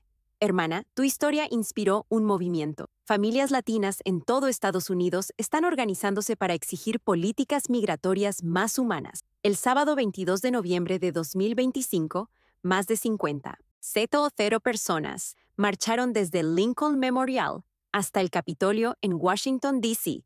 Llevaban carteles con fotos de familiares deportados, historias de separación familiar y un mensaje claro: somos auroras, nuestras historias importan. Roberto me transmitió la marcha en vivo desde su teléfono mientras yo la veía desde San Salvador. Ver a miles de familias latinas caminando por las mismas calles donde había testificado me hizo llorar. Aurora, me dijo Roberto por teléfono, hay una señora aquí que quiere hablar contigo. ¿Aurora? ¿Aurora Mendoza? Escuché una voz familiar. Era Esperanza Morales, mi amiga que me había salvado el día de la redada en Houston. Esperanza, ¿estás en Washington? Sí, hermana. Vinimos desde Honduras específicamente para esta marcha. Tu historia nos inspiró a organizarnos, a no quedarnos calladas. ¿Nosotras? Aurora, hay más de 200 deportadas voluntarias aquí en Washington, todas inspiradas por tu ejemplo, todas contando nuestras historias. No lo podía creer. Mi decisión individual de regresar a casa para cuidar a mi madre se había convertido en un movimiento colectivo de familias exigiendo dignidad y derechos. Pero la sorpresa más grande estaba por venir. El lunes 24 de noviembre, 3 días después de la marcha, recibí una llamada del Congreso de Estados Unidos. Señora Mendoza, soy la asistente de la congresista Alexandria Ocasio-Cortez. La congresista quiere invitarla a testificar ante el Congreso sobre reforma migratoria. ¿El Congreso americano? Sí, señora. Su testimonio ante la CIDH tuvo tanto impacto que varios congresistas quieren que testifique ante el Comité de Inmigración de la Cámara de Representantes. Era surreal. En 8 meses había pasado de ser una mujer escondida en el sótano de una iglesia a ser invitada a testificar ante el Congreso de Estados Unidos. Pero lo más increíble era lo que estaba pasando en El Salvador. Mi trabajo en Casa del Migrante se había expandido. Ahora teníamos oficinas en 3 ciudades diferentes y yo dirigía un equipo de 15 personas documentando historias de deportados. Habíamos recopilado más de 1000 testimonios que estaban siendo utilizados por organizaciones internacionales de derechos humanos. Aurora, me dijo Carmen Silva una tarde, tu historia individual se convirtió en una plataforma para visibilizar las historias de miles de familias. Carmen, yo solo quería salvar a mi madre, y salvándola, ayudaste a salvar la dignidad de nuestra comunidad.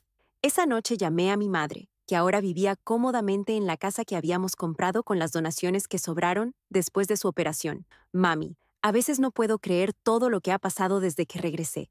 Aurora, ¿sabes por qué pasó todo esto? ¿Por qué, mami? Porque cuando tomas una decisión con amor puro, el universo conspira para multiplicar ese amor. Mi madre tenía razón. Mi decisión de deportarme voluntariamente había sido por amor a ella. Pero ese amor se había multiplicado en amor por miles de familias que ahora tenían voz. Sin embargo, mi historia todavía tenía una vuelta más que nadie esperaba. El 10 de diciembre de 2025, exactamente 9 meses después de mi deportación voluntaria, regresé a Estados Unidos por tercera vez. Esta vez no era como indocumentada tratando de esconderme, ni como deportada siendo escoltada por ICE, ni como testigo ante organismos internacionales. Esta vez era como invitada oficial del Congreso de Estados Unidos. El vuelo de San Salvador a Washington, D.C. fue completamente diferente a todos los anteriores. Viajé en primera clase, cortesía del Comité de Inmigración de la Cámara de Representantes. Roberto me acompañó, por supuesto. Después de 9 meses documentando mi historia, se había convertido no solo en mi periodista, sino en mi amigo. Aurora, me dijo mientras el avión despegaba de San Salvador, ¿te das cuenta de que vas a ser la primera deportada voluntaria en testificar ante el Congreso? Roberto, todavía no puedo creer que esto esté pasando. Hermana, tu historia cambió la narrativa sobre inmigración en Estados Unidos. Ya no se habla solo de números y políticas, ahora se habla de familias, de sacrificios, de amor. En el aeropuerto de Washington me esperaba una sorpresa increíble.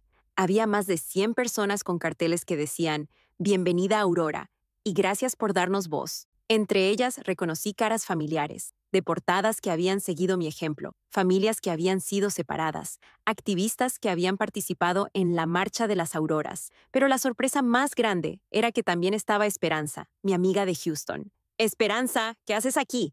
¿Sigues en Honduras? Aurora, tengo noticias increíbles. ¿Te acuerdas del movimiento Las Auroras que empezó después de tu historia?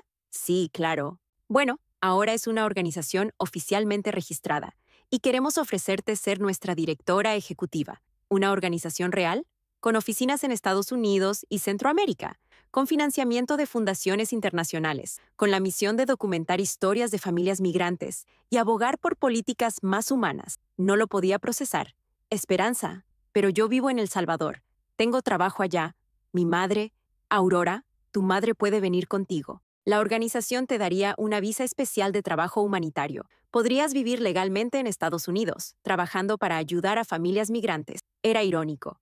Después de 15 años tratando de legalizar mi estatus sin éxito, ahora me ofrecían regresar legalmente debido a mi trabajo con deportados. Pero primero, tenía que cumplir con mi testimonio ante el Congreso. El 12 de diciembre de 2025, a las 2:00 p.m., entré al Comité de Inmigración de la Cámara de Representantes. La sala estaba repleta de congresistas, asistentes, periodistas y activistas. Las cámaras de C-SPAN transmitían todo en vivo.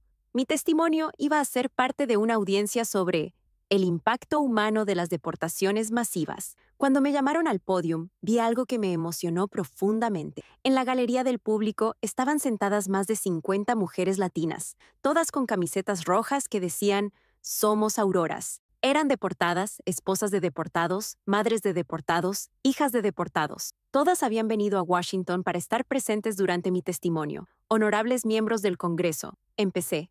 Mi nombre es Aurora Mendoza. Hace 9 meses me deporté voluntariamente después de vivir 15 años como indocumentada en Estados Unidos. Estoy aquí hoy no para pedirles que cambien las leyes para mí. Estoy aquí para pedirles que cambien las leyes para las miles de familias que no tuvieron la opción que yo tuve.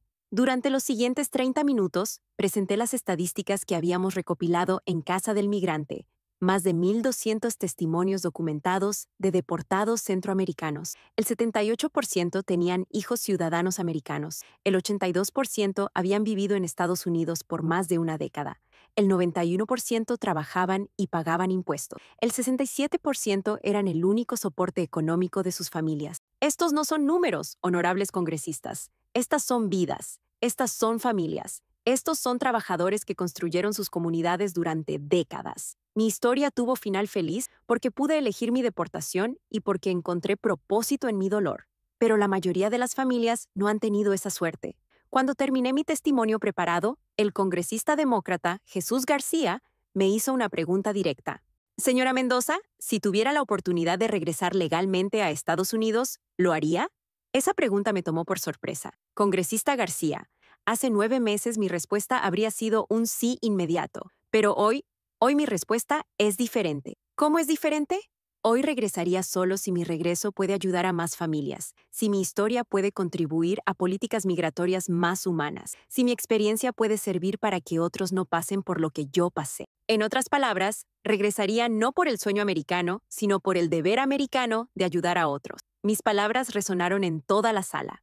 Al final de la audiencia, la congresista Alexandria Ocasio-Cortez se acercó a mí. Aurora, tu testimonio fue extraordinario. Quiero que sepas que estamos preparando una propuesta de ley que se va a llamar la Ley Aurora, enfocada en proteger a familias con situaciones similares a la tuya. ¿Una ley con mi nombre? Una ley inspirada en tu historia. Una ley que permita deportaciones humanitarias voluntarias con garantía de reunificación familiar posterior. Una ley que reconozca que a veces la separación temporal es mejor que la separación permanente. No lo podía creer. Mi historia personal se había convertido en propuesta legislativa. Esa noche, en mi hotel en Washington, llamé a mi madre para contarle todo. Mami, me están ofreciendo regresar legalmente a Estados Unidos. Trabajo, visa, todo. ¿Y qué sientes, mi niña? Confundida, feliz, abrumada. No sé qué es lo correcto. Aurora, hace 9 meses regresaste a casa por amor a mí. Ahora tienes la oportunidad de regresar a Estados Unidos por amor a miles de familias. La decisión es tuya, pero sabes que tendrás mi bendición sin importar lo que elijas. ¿Pero tú qué harías en mi lugar? Yo seguiría mi corazón, y mi corazón me dice que tu trabajo no ha terminado, que tu historia puede seguir cambiando vidas. Esa noche no dormí, pensando en todas las opciones. Quedarme en El Salvador, cerca de mi madre, continuando mi trabajo en casa del migrante. Regresar a Estados Unidos para dirigir la organización Las Auroras y abogar por reforma migratoria o algo completamente diferente. Pero la mañana siguiente recibí una llamada que me ayudaría a tomar la decisión. La llamada llegó a las 6:30 de la mañana del 13 de diciembre. Era Patricia, mi hermana, desde San Salvador. Aurora, enciende las noticias. Tienes que ver esto. Encendí CNN en español en el televisor del hotel. El titular decía, histórico. Congreso de Estados Unidos presenta la Ley Aurora para reformar deportaciones. La reportera explicaba, inspirada en el testimonio de Aurora Mendoza, una salvadoreña que se deportó voluntariamente para cuidar a su madre moribunda, un grupo bipartidista de congresistas presentó ayer una propuesta de ley que permitiría deportaciones voluntarias humanitarias con posibilidad de reunificación familiar posterior. La llamada Ley Aurora incluye provisiones para situaciones médicas familiares urgentes, protección de menores ciudadanos americanos y programas de reintegración tanto en países de origen como en Estados Unidos. No lo podía creer. Mi nombre estaba en una propuesta de ley del Congreso americano, pero había más. Además, continuó la reportera, la historia de Mendoza ha inspirado la creación de Las Auroras, una organización internacional con sede en Washington, D.C., y oficinas en Centroamérica que documenta testimonios de familias migrantes y aboga por políticas más humanas. El teléfono sonó de nuevo. Era Roberto. Aurora, ¿viste las noticias? Las estoy viendo ahora. Roberto, esto es surreal. Hermana, hay algo más que necesitas saber. Tu testimonio de ayer está siendo replicado en medios internacionales. BBC, El País, La Nación. Tu historia es noticia mundial. ¿Pero por qué? Porque representas algo que el mundo necesita escuchar, que la inmigración no es solo política, es humanidad, que detrás de cada deportación hay una familia real con historias reales. A las 10 de la mañana tenía una reunión con los directivos de la organización Las Auroras para discutir la oferta de trabajo. La reunión fue en las oficinas temporales que habían establecido en una organización aliada en Washington, D.C. Esperanza estaba ahí, junto con 5 mujeres latinas que habían estado liderando el movimiento desde que empezó. Aurora, me dijo Carmen Vázquez, una de las fundadoras, queremos ser muy claras sobre la oferta. No es solo un trabajo. Es una oportunidad de institucionalizar el movimiento que tu historia inspiró. Me explicaron la estructura de la organización. Oficinas principales en Washington, D.C. y San Salvador. Un equipo de 25 empleados entre ambas ciudades. Financiamiento asegurado por 3 años de fundaciones como Ford Foundation, Open Society y varias organizaciones católicas. Mi rol sería dividir tiempo entre ambas ciudades. 6 meses en Washington, haciendo advocacy y testimoniando ante el Congreso. 6 meses en San Salvador, documentando historias y supervisando programas de reintegración.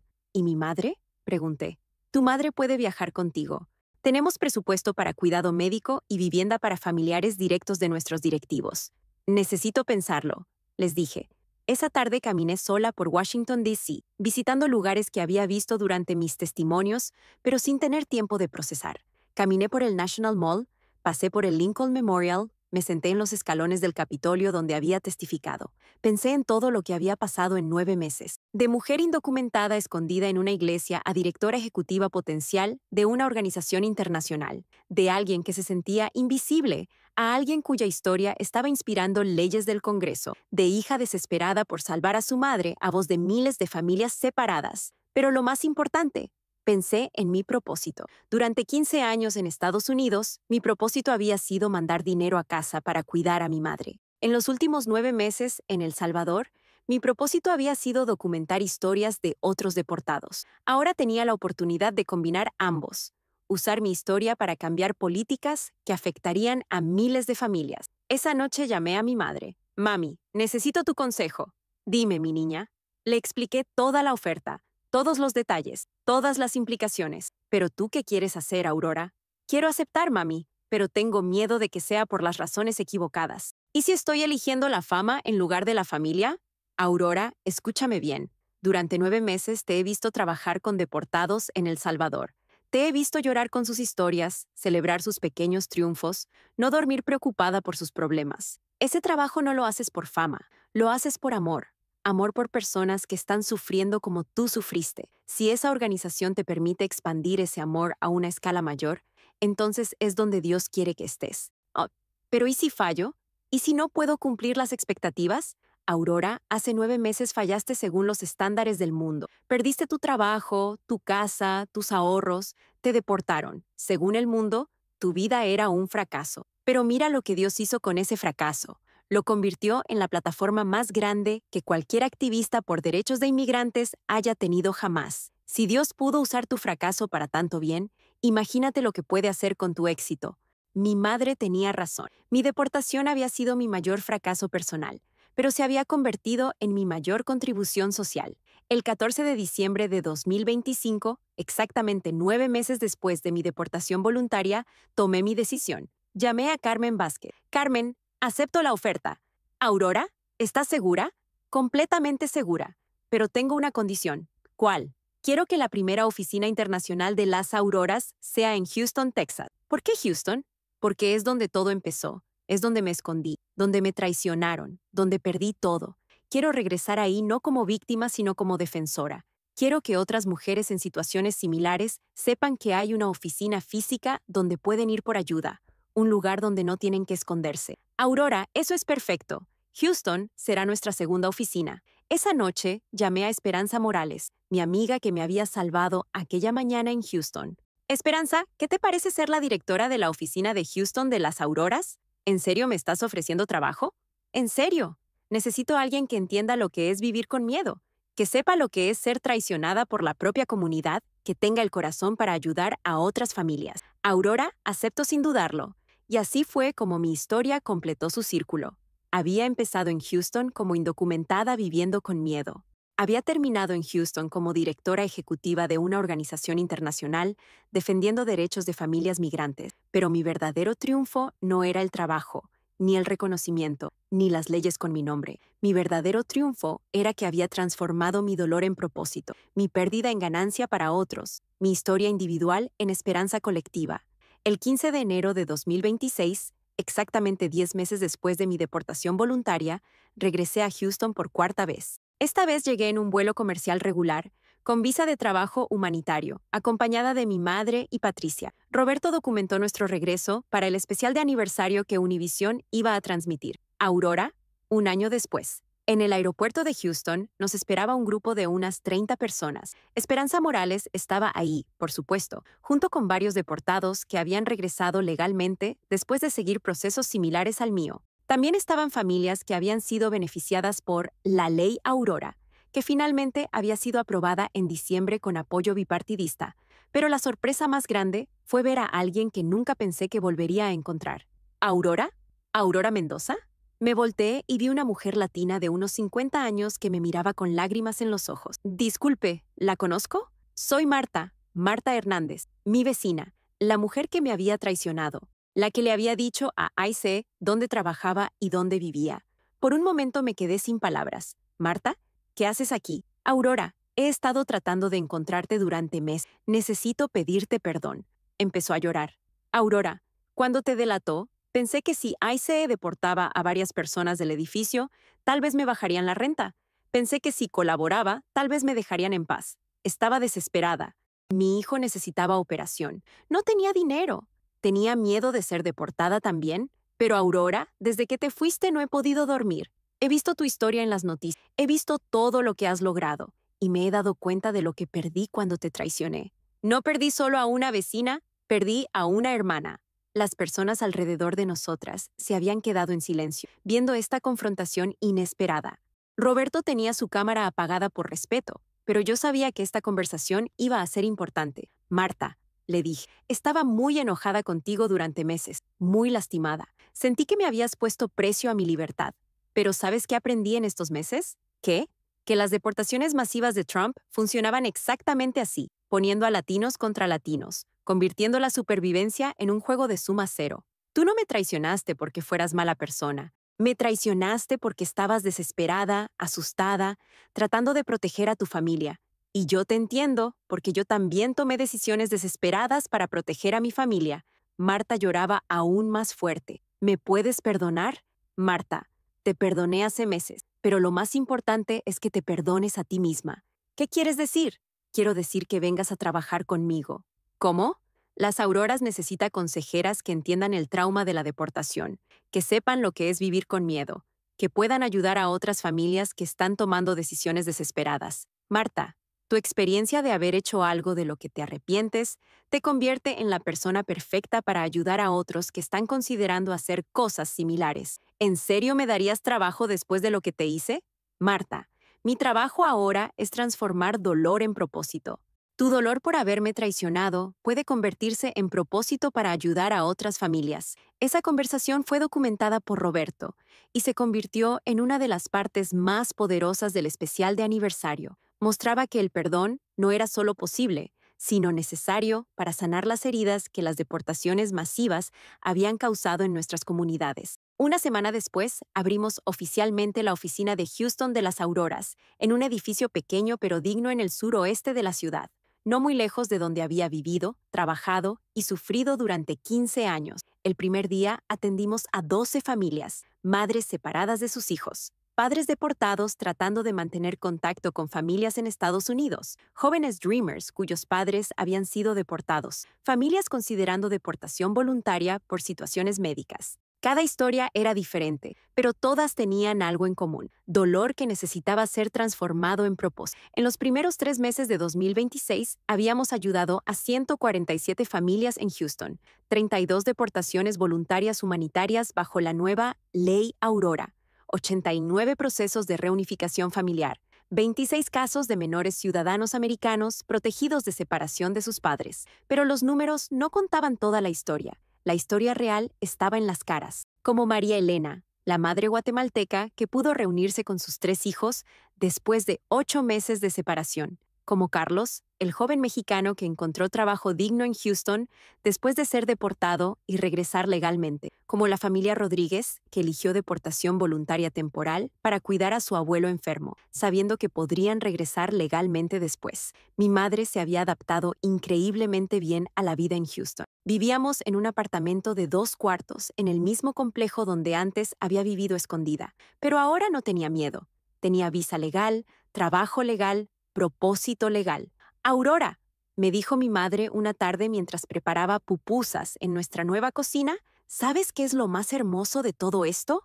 ¿Qué, mami? Que estamos viviendo exactamente donde vivías antes, pero ahora sin miedo. Ya no eres invisible, ya no te escondes, ya no vives con terror.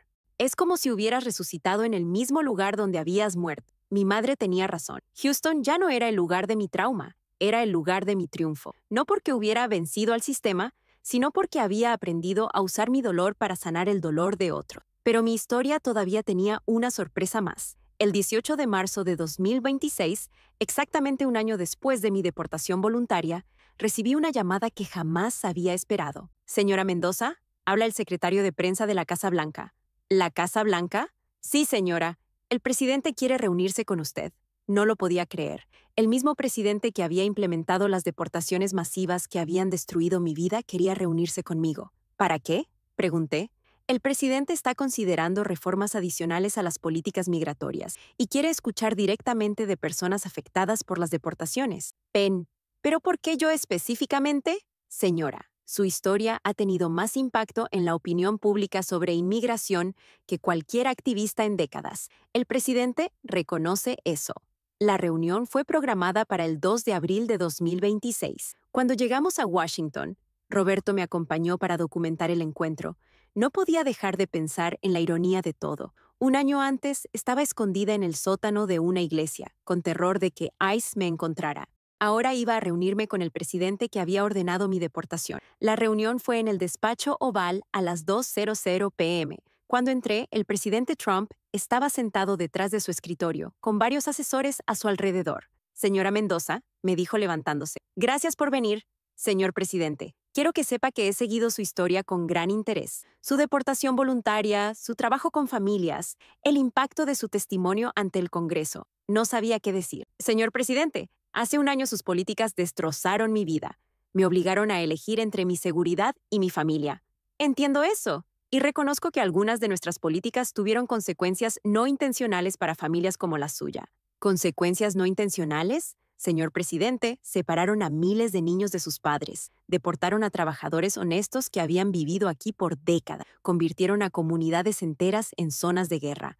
El presidente me miró directamente. Señora Mendoza, ¿qué cambios específicos recomendaría a nuestras políticas migratorias? Respiré profundo. Esta era mi oportunidad de hablar por miles de familias. Primero, expansión de la Ley Aurora para incluir más situaciones humanitarias. Segundo, protección absoluta de menores ciudadanos americanos. Nunca separar niños de padres sin causa criminal grave. Tercero, programas de regularización para personas que han vivido aquí más de 10 años y han contribuido a sus comunidades. Y cuarto, un cambio fundamental en cómo hablamos de inmigración. Dejar de usar lenguaje deshumanizante. Reconocer que somos personas, no invasores. La reunión duró 1 hora. No puedo decir que el presidente aceptó todas mis recomendaciones, pero al menos las escuchó. Más importante, el simple hecho de que la reunión ocurriera envió un mensaje. Las voces de familias migrantes importan, incluso para presidentes que implementan políticas duras. 3 meses después, en julio de 2026, el gobierno anunció la Iniciativa Aurora, un programa piloto que permitía deportaciones voluntarias humanitarias con garantía de retorno legal para situaciones familiares urgentes. No era todo lo que habíamos pedido, pero era progreso. Para octubre de 2026, las Auroras había crecido hasta convertirse en la organización de derechos de migrantes más grande de Estados Unidos. Oficinas en Houston, Washington, D.C., Los Ángeles, Chicago y San Salvador. Un equipo de 87 empleados, más de 3,000 familias asistidas, 147 deportaciones voluntarias humanitarias completadas exitosamente, 892 reunificaciones familiares. Y lo más importante, habíamos cambiado la narrativa nacional sobre inmigración. Ya no se hablaba solo de crisis en la frontera y invasión de inmigrantes. Ahora se hablaba de familias, de historias humanas, de la complejidad moral de las políticas migratorias. En diciembre de 2026, 2 años después de mi deportación, Time Magazine me nombró Persona del Año, junto con otras 4 mujeres que habían cambiado la conversación sobre inmigración en América. La foto de portada me mostraba parada frente a la oficina de Houston de las Auroras, con mi madre a un lado y Esperanza al otro. El titular decía, Las voces que cambiaron América. Pero mi mayor orgullo no era la portada de una revista. Era una carta que recibí de una joven llamada Sofía Hernández en Phoenix, Arizona. Señora Aurora, mi nombre es Sofía. Tengo 16 años y soy ciudadana americana, pero mis padres son indocumentados. Hace 6 meses, cuando ICE arrestó a mi papá, mi familia consideró regresar voluntariamente a México usando la Ley Aurora. Decidimos intentarlo y funcionó. Mi papá pudo regresar legalmente después de 3 meses cuidando a mi abuela enferma. Ahora toda mi familia está junta otra vez. Quiero que sepa que su historia salvó a mi familia. Y cuando sea mayor, quiero trabajar para las Auroras, para ayudar a otras familias como usted ayudó a la mía. Gracias por enseñarnos que a veces perder es la única manera de ganar. Esa carta la tengo enmarcada en mi oficina, porque me recuerda por qué hago lo que hago. No por reconocimiento, no por premios, no por portadas de revistas, sino para que familias como la de Sofía no tengan que vivir con el miedo que yo viví durante 15 años. Hermanos, hoy, mientras termino de contarles mi historia, han pasado 2 años desde mi deportación voluntaria. Mi madre está sana, viviendo conmigo en Houston, con su marcapasos funcionando perfectamente. Patricia se mudó a Houston también y trabaja como coordinadora administrativa en Las Auroras. Esperanza dirige nuestra oficina principal y se ha convertido en una de las voces más respetadas del movimiento por derechos de migrantes. Incluso Marta, mi vecina que me traicionó, ahora es una de nuestras consejeras más efectivas, ayudando a familias que están considerando decisiones desesperadas. ¿Valió la pena? ¿Valió la pena perder todo para encontrar mi verdadero propósito? Absolutamente, porque aprendí que sobrevivir a las deportaciones masivas de Trump no se trataba solo de esquivar a ICE, se trataba de transformar el dolor en propósito, se trataba de convertir la pérdida individual en ganancia colectiva. Se trataba de probar que incluso en los momentos más oscuros, siempre podemos elegir la luz. Y hermanos, si ustedes están viendo esto y están pasando por algo similar, quiero que sepan esto. Sus historias importan. Su dolor no es permanente. Su pérdida puede convertirse en la ganancia de otros. Y nunca, nunca están solos. ¿De dónde me están viendo? Escriban en los comentarios. Cuéntenme sus historias, porque cada vez que compartimos nuestras experiencias, le damos fuerza a alguien más que la necesita. Den like si esta historia les tocó el corazón. Compartan si conocen a alguien que necesita escuchar que hay esperanza después del dolor. Y suscríbanse porque cada semana voy a seguir trayendo historias reales de nuestra comunidad. Historias de pérdida que se convirtieron en ganancia. Historias de dolor que se transformaron en propósito. Historias de familias que encontraron maneras de sanar y seguir adelante. Porque, hermanos, al final del día, no somos víctimas de las circunstancias. Somos autores de nuestras propias historias de supervivencia. Y nuestras historias pueden cambiar el mundo. Nos vemos en el próximo video. Y recuerden, nunca dejen de luchar por sus familias. Nunca dejen de creer en la esperanza. Y nunca olviden que ustedes también pueden convertir su dolor en propósito. Que Dios los bendiga.